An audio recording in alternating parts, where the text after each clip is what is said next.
अस्सलामुअलैकुम, welcome to my kitchen. आज आपके साथ मैं ग्रीन चटनी पाउडर की रेसिपी शेयर करूंगी। स्नैक्स के साथ ये चटनी बहुत अच्छी लगती है। इसके अलावा चना चाट में, दही बड़ों में भी इस चटनी का इस्तेमाल किया जाता है। बाद दफ़ा घर में धनिया और पुदीना मौजूद नहीं होता, फिर मार्केट से ला के देने वाला कोई नहीं होता, तो हम इस चटनी को नहीं बना पाते। अगर आप इस तरह पाउडर बना के रख लेंगे तो आप 1 मिनट से भी कम वक्त में ये चटनी तैयार कर सकते हैं। जैसे कि रमज़ान शरीफ आ रहा है तो आप इस चटनी को बना के स्टोर कर लें। आपका बहुत टाइम भी बचेगा और जल्दी से आप ये चटनी भी बना लेंगे। तो चलें रेसिपी स्टार्ट करते हैं। यहाँ पे मेरे पास 1 गट्ठी धनिए की है और 2 गट्ठी पुदीने की है। इनको हम साफ़ कर लेंगे। धनिए की डंडियाँ अगर नरम होंगी तो आप इनका इस्तेमाल करें, नहीं तो सिर्फ पत्ते तोड़ लें। मिर्च की डंडियाँ भी उतार लेंगे और इनको साफ़ करके अच्छे से धो लेंगे।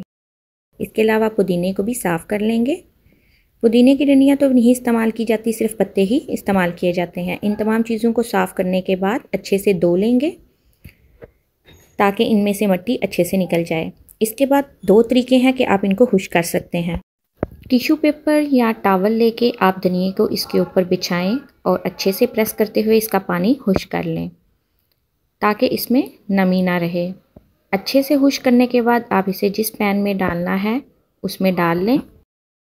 इसी तरह टिश्यू के साथ खुश्क करते हुए मैं तमाम पुदीने को खुश्क कर लूँगी। अगर आपके पास टाइम ज़्यादा है तो दूसरा तरीका ज़्यादा बेस्ट है। आप इनको धो के किसी खुले चीज़ में बिछा दें और पंखे के नीचे कम से कम आधा या 1 घंटे के लिए रख दें ताकि इसकी नमी ख़त्म हो जाए। ये सबसे बेस्ट तरीका है इनको खुश्क करने का। धूप में तो हमने इनको बिल्कुल भी खुश्क नहीं करना। अगर धूप में हम खुश्क करेंगे तो इनका कलर डार्क की तरफ चला जाएगा। यहाँ पे मैंने धनिए को धोने के बाद पंखे के नीचे रख दिया था ताकि इसकी नमी ख़त्म हो जाए।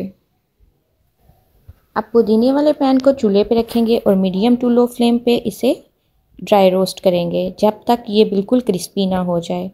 थोड़ी थोड़ी देर बाद चम्मच चलाते जाएंगे और चेक करते जाएंगे ताकि ये एक जैसा क्रिस्पी हो। यहाँ पे ये देखें, इसका कलर काफ़ी हद तक चेंज हो गया है, लेकिन अभी ये क्रिस्पी नहीं हुआ। इसे हाथ से चेक करेंगे।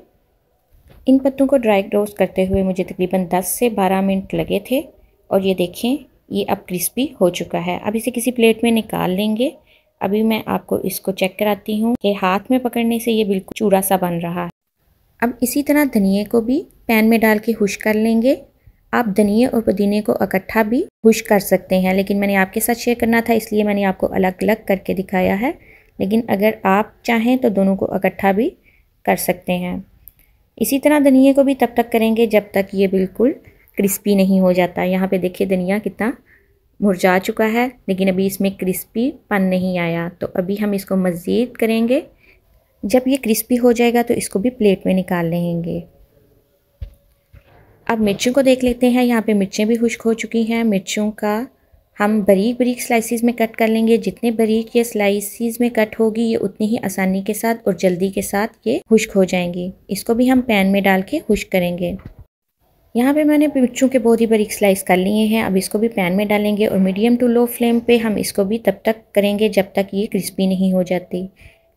इनको भी करते हुए मुझे तकरीबन 10 से 12 मिनट लगे थे।